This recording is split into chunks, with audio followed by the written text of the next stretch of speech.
Thank you for joining us today for our first press conference since Robert F. Kennedy Jr. was confirmed as the 26th Secretary of the U.S. Department of Health and Human Services. Welcome to the press and the supporters of the MAHA movement who are here today to listen to Secretary Kennedy and Walter Zaharadny's remarks regarding the CDC's latest Autism and Developmental Disabilities Monitoring Network survey that was published yesterday in the CDC's Morbidity and Mortality Weekly Report. I am honored to introduce to you Secretary Robert F. Kennedy Jr.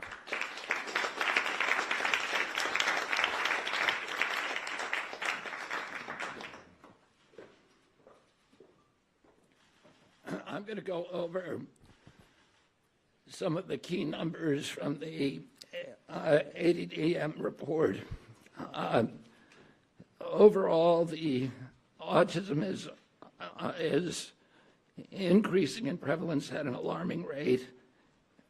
The study tests 8-year-olds who were born in 2014. And by the way, these studies are 2 years later than they should be.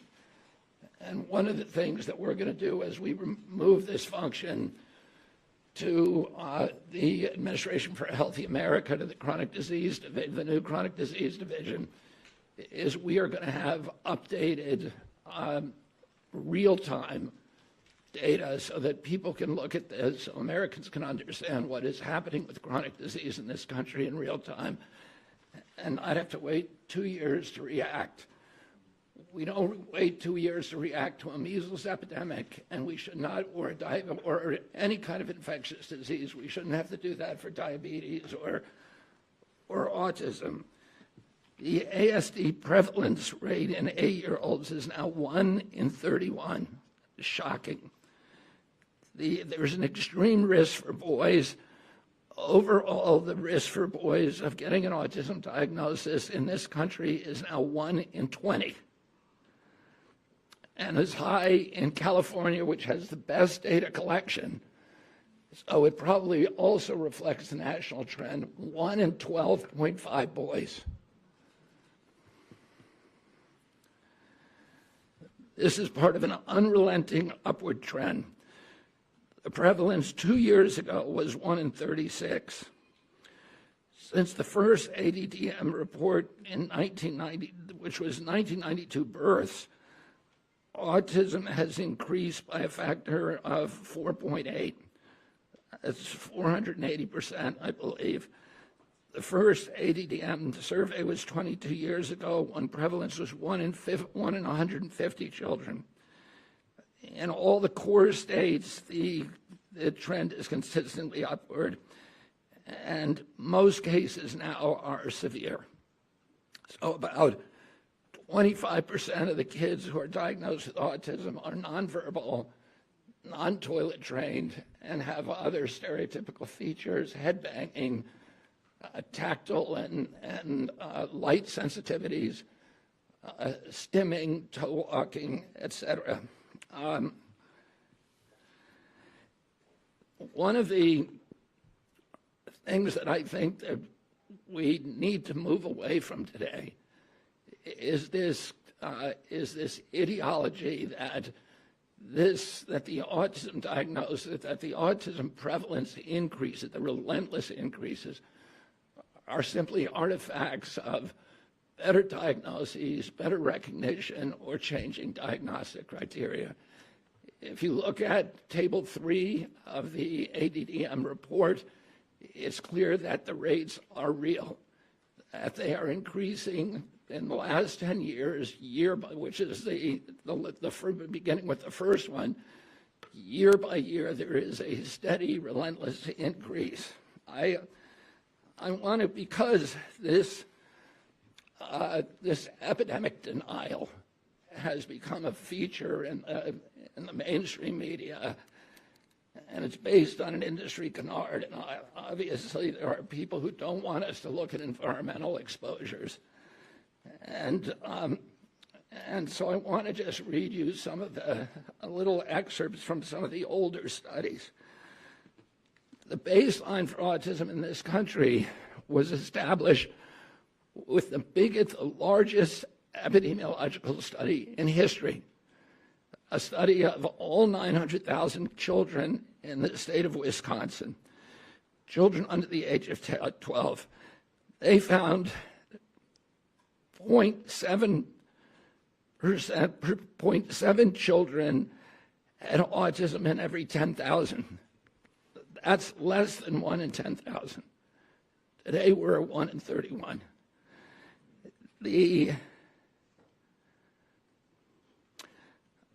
That study also confirmed the 4-to-1 male to female ratio. There were at that time just over 60 children in Wisconsin with autism. And today it's around 20,000. In 1987, there was another exhaustive study, a peer-reviewed study in North Dakota, set out to count every child in the state with a pervasive developmental disorder, including autism. That study meticulously combed through every record, every diagnosis, and he even conducted in-person assessments of the entire population of 180,000 children under 18. The autism rate they found was 3.3 per 10,000. So that's in line with the 1 in 10,000 that was found in Wisconsin 17 years earlier. For context, today the last number of 1 in 36 is 83 times higher. In 1987, out of every 1 million kids, 330 were diagnosed with autism. Today, there are 27,777 for every million. If you accept the epidemic denier's narrative, you have to believe that researchers in North Dakota miss 98.8% of the children with autism. That thousands of profoundly disabled children were somehow invisible to doctors, teachers, parents, and even their own study. The same researchers who followed the original cohort for 12 years to double-check their number, they went back in 2000 and found that they had missed exactly one child. So doctors and therapists in the past were not stupid. They weren't missing all these cases. The epidemic is real.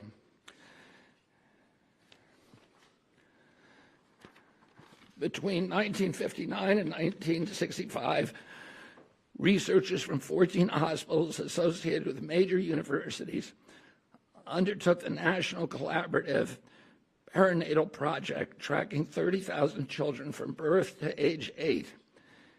This was no half-baked survey-based analysis.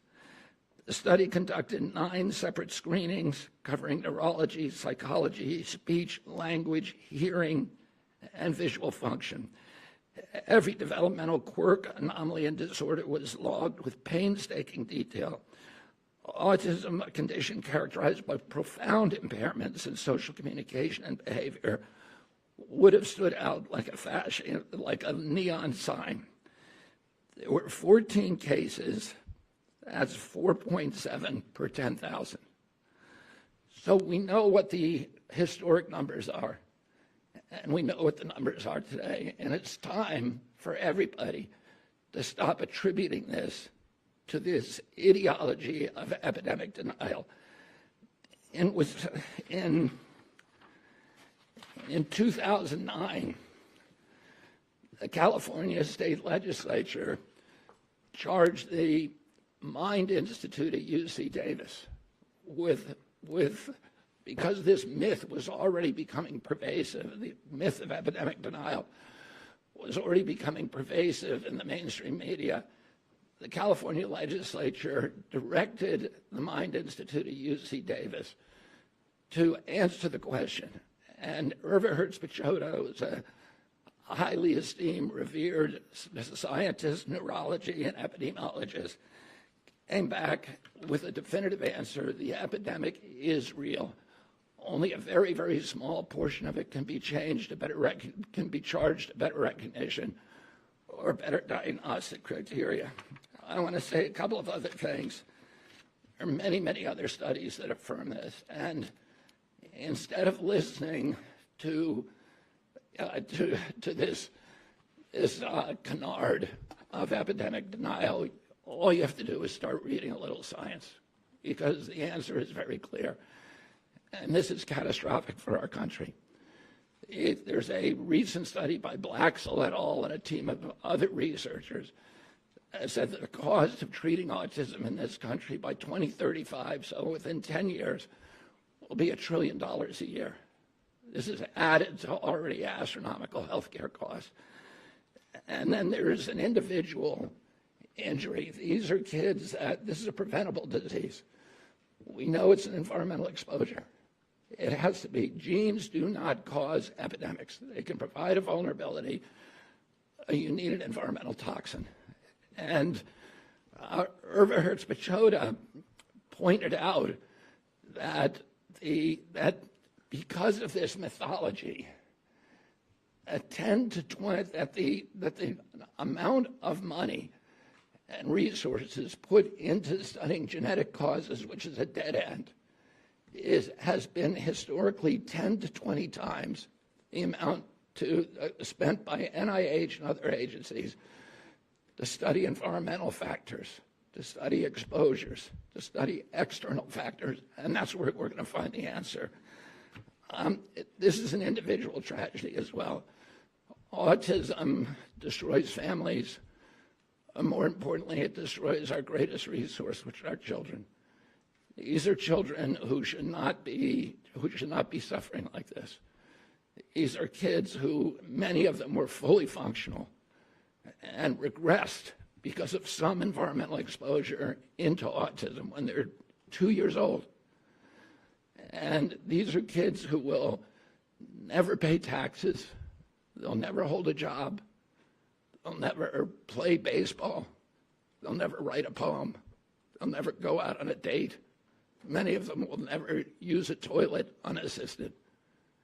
And we have to recognize we are doing this to our children, and we need to put an end to it. And I think I'm going to have Walter Zaharadny, who is the most senior researcher for this project for ADDM and has been doing this for many years, to come up and say a little.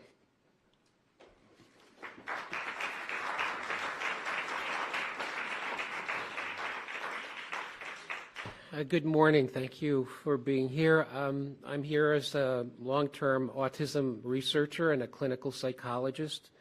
I get to wear two hats, one with patients and families, trying to help them get to a diagnosis and to interventions and treatments, but also for the last 20-plus years as the director of the New Jersey Autism Study, which is a CDC-sponsored autism surveillance system.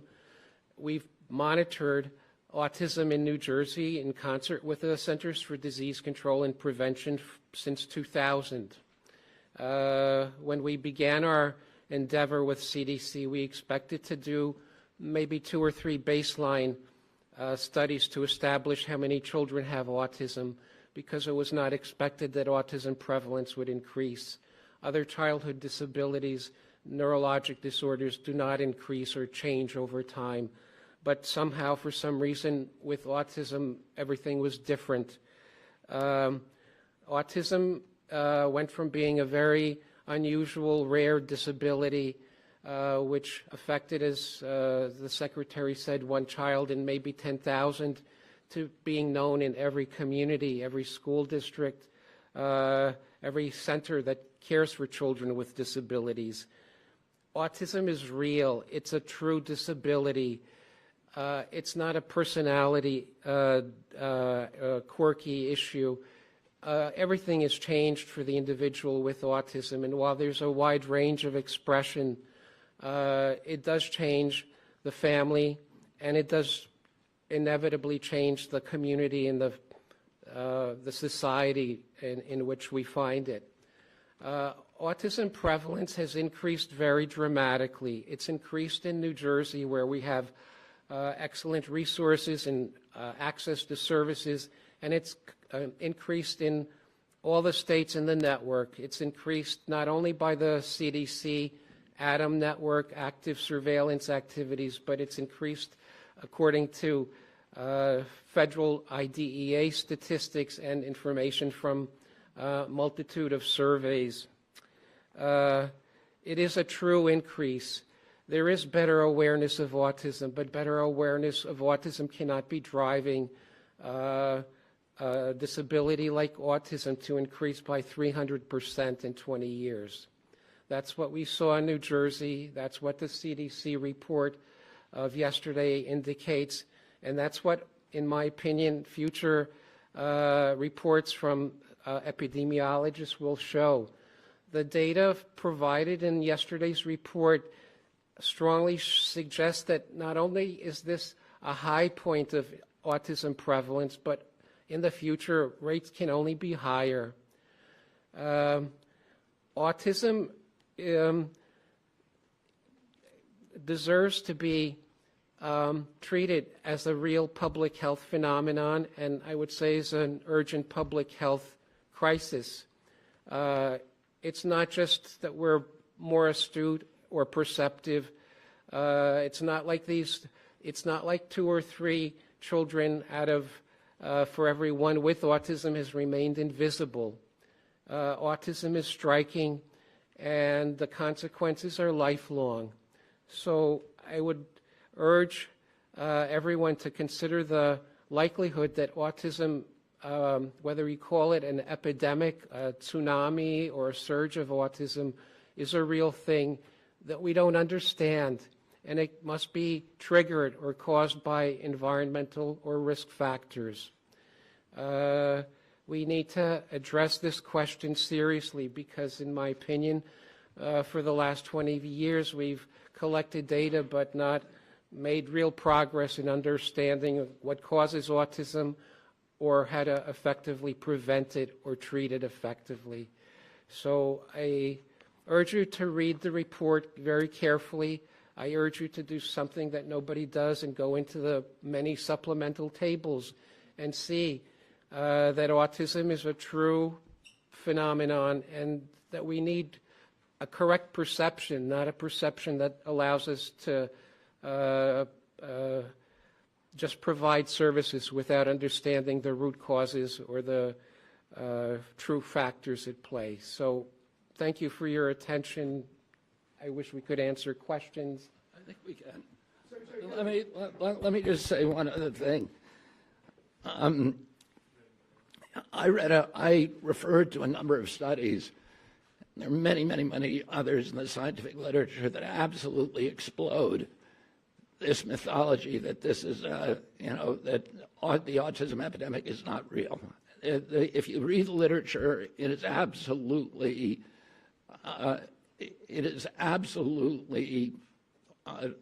indefensible to continue to promote this. But it doesn't take you to read the literature.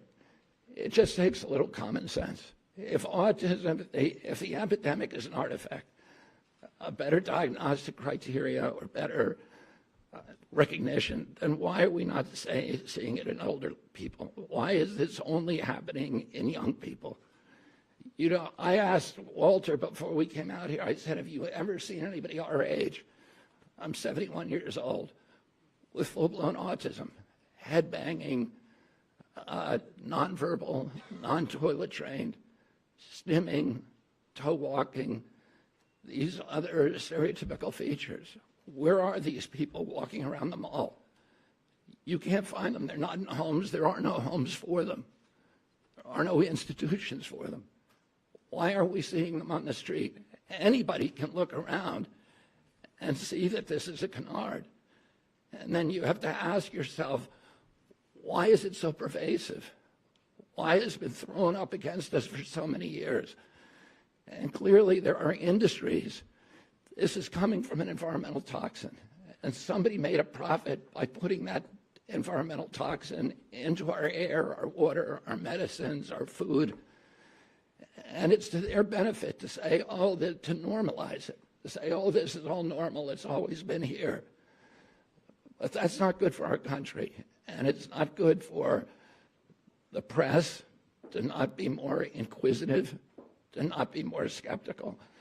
And within 3 weeks, and probably we're hoping in 2 weeks, we're going to announce a series of new studies to identify precisely what the environmental toxins are that are causing it. This has not been done before.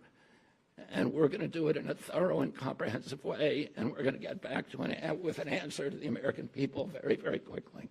Secretary Kennedy. Great, thank you. Yeah, go ahead. Secretary Kennedy, I was not diagnosed with autism in 1994 when I initially did it. It took me 5 years to get diagnosed later. You also talk about the fact that the numbers increase with Black and Latino people, but your own study says these findings may indicate that improvements in ASD awareness, identification, and access to services in communities among Black and Latino, Hispanic, and API children have improved. Do you think that? Are you denying that in the past Black, Latino, and AAPI people had not been diagnosed? They had been diagnosed with behavioral disorders. They've been disciplined. They've been incarcerated, and now they're finally getting the services that they need. Well, yeah, and there are small slivers of the autism epidemic, maybe 10% to 25% according to the studies. Highest studies are around 25%. That can be attributed to better recognition and better diagnosis. That means 85% are still, or 75% to 80% are part of an epidemic, and that's too many. And that is what we need to redress. Walter, do you have something you'd like to add? There's better recognition of autism and better awareness because there are more children with autism, and the professionals have greater reason to learn from what their experience and to diagnose. I wish the contrary was true, but it's not like better awareness pushes something that's not there. Rather, something that's there is being recognized. Can you please say your first and last name and outlet before asking a question? By the way, my name is Eric Garcia, the Independent. Thank you.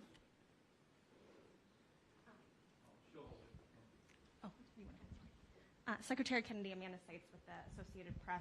Some of the CDC's own research has concluded that there's a genetic link at play with autism. Are you saying today that you don't trust that research or that it was wrong? Could you expand a little bit more on that? No, there is, we have really good genetic markers now, and they provide a vulnerability. But those genetic markers alone are not going to dictate your destiny. You need an environmental toxin.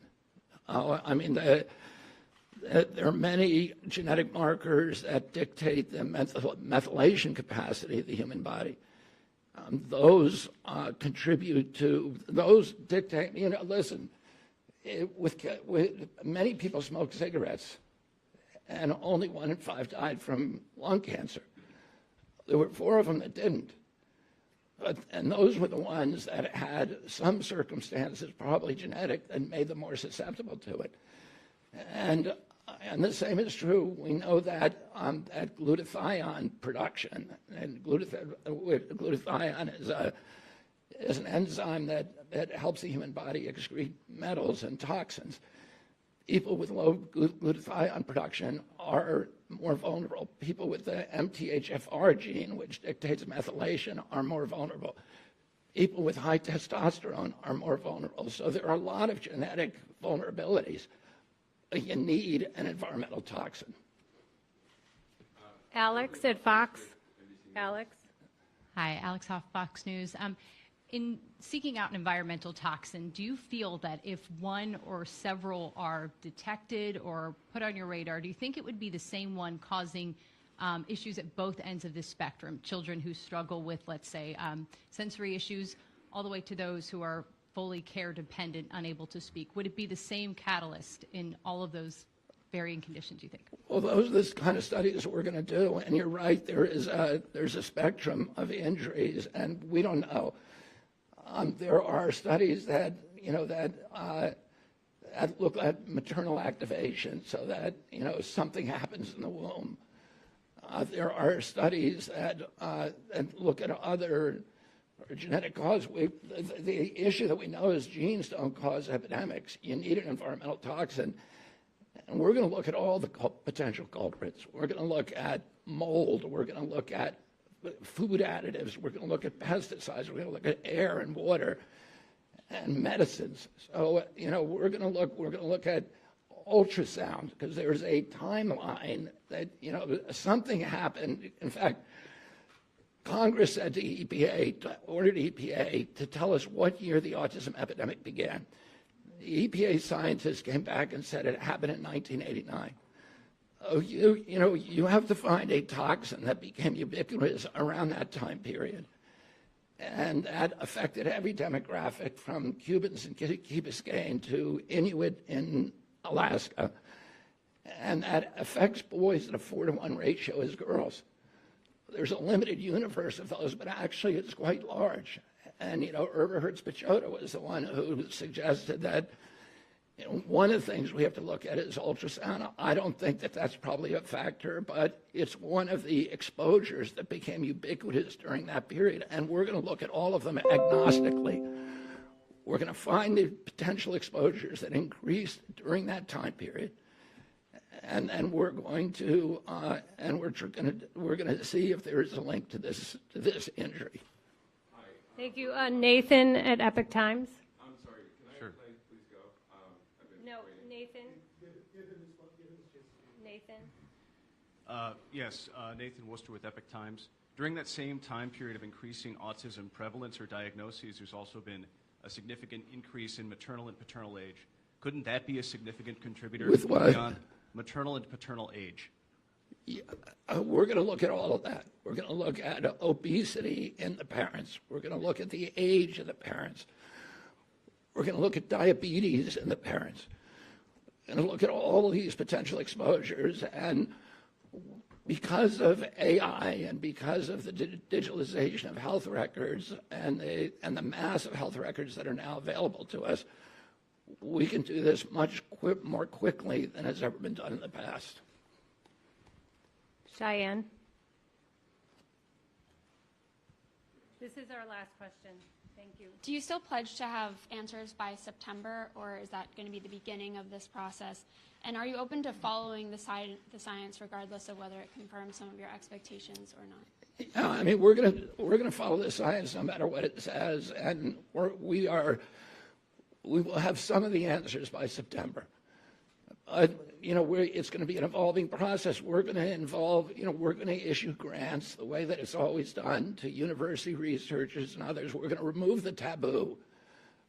People will know they can research and they can follow the science no matter what it says, without any kind of fear that they're going to be censored, that they're going to be gaslighted, that they're going to be silenced, they're going to be defunded, delicensed, and we're going to give them permission to do this research. And then we're going to open it up to the research community, and we're going to task them with certain outcomes, and we're going to have them come and bid on how to do the research. This is all being run by Jay Bhattacharya and I think Martin Koldorf may be also working on this on designing the grant proposals. So it's going to be done by credible scientists, by the most credible scientists from all over the world, and we're going to do it very, very quickly.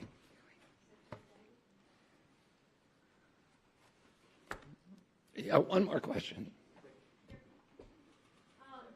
Once you identify yourself. sorry, I'm Emma Bevins with Fierce Healthcare. Once you identify which environmental toxins are causing autism, what do you expect the impact to be on the industries that are causing those? You cited industry as something that would cause it. I think we're going to figure out a way to make pressure on them to remove it. And I think also, there will be market forces that also exert pressure on them to remove it. And I want to say that I'm very grateful President Trump because he tasked me on day one of this job with making this a priority of finding out what's causing the autism epidemic, and we are going to do it for him. Thank you all very much.